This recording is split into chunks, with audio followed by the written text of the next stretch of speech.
Hello, John Barrows here. Today is Ash Wednesday. It's 33 years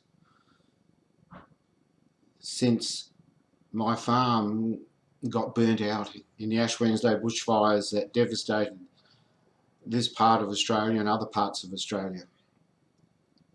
I tried to flee that fire in my motor vehicle, but I was unsuccessful.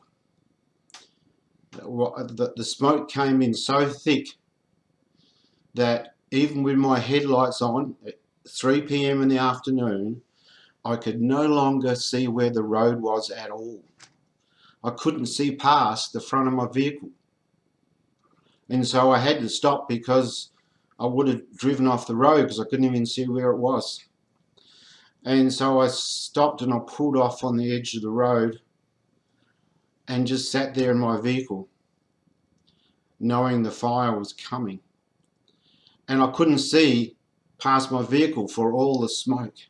The smoke was so thick, and it wasn't only smoke. Where I was, air was full of dust as well, because the wind was blowing so strong. It was recorded that day well over 100 kilometres an hour at the Weather Bureau, but the Weather Bureau wasn't right next to the fire, and the fire created its own wind as well, and they estimate the way it snapped off pine forests, it must have blown up to 200 kilometres an hour.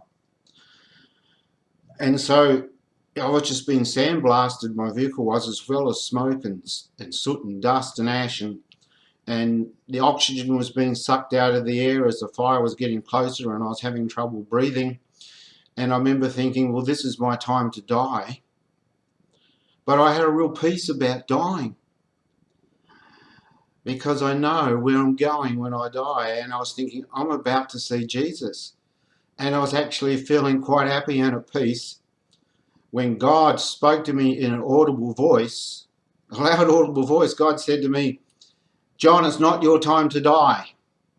I haven't finished with you here yet. You're going to be okay. And as soon as I heard God say that to me, I saw in the blackness in the distance the redness of the flames coming.